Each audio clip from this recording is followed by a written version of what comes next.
tells us one of the many documented stories he has compiled in his career. Audience called in and said they'd like to talk to me with a story, the most incredible story. Want any more coffee, huh? Oh, no, I'm fine, thanks. Okay. Do you know what time you're going to be home?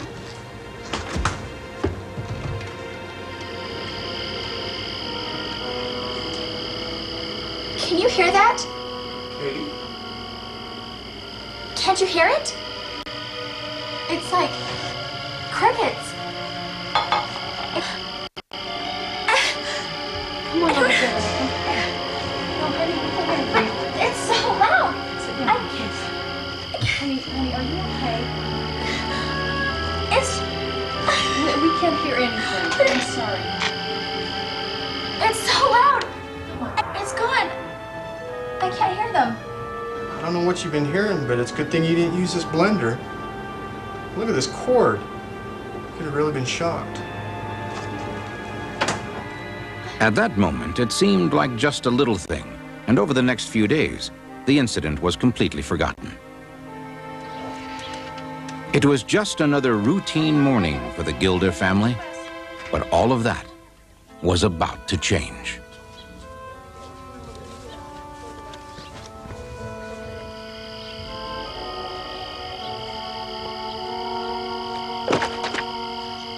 Mom, Dad, I can hear it again. Suddenly, and without warning, the Katydids had returned, this time even louder.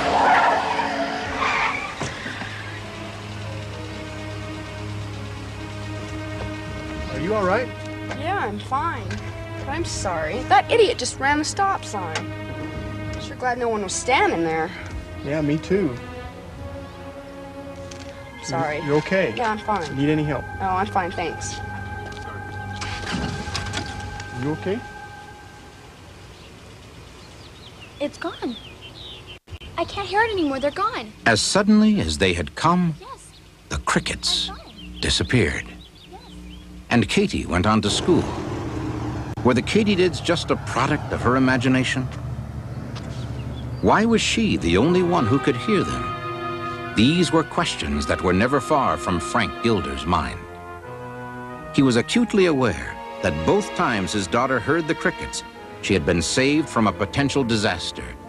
Could these weird sounds be some kind of miraculous warning? Not long after Katie's last experience, Frank was at his job, which on this particular afternoon was just a routine maintenance check. Everything seemed to be working fine. But then, out of nowhere, Frank began to hear the chirping noises. His instincts prompted him to look around at the machinery to see if he could spot the source of the sounds. But somehow, he knew that this was the same sound his daughter had been hearing. The sound continued to increase in volume until it blocked out even the sounds of the machinery around him. Suddenly, he knew he had to get out of there. The sound and the feeling of danger that came with it propelled him toward an outside door, away from the power dynamo inside the station. Moments later, a giant transformer exploded, destroying everything inside the area Frank had been checking. Miraculously, the unexplainable Katydid sounds had driven Frank Gilder out of the station at the very moment it blew up. If he hadn't gotten out of there, he would surely have been killed. Neither Katie nor Frank Gilder could explain where the startling sound came from, nor why it just suddenly burst into their heads. But they are convinced the Katydids were a warning that saved both of them from serious injury, even death. Wherever the sounds came from, Katie and Frank both will tell you they were real, and they were really a miracle.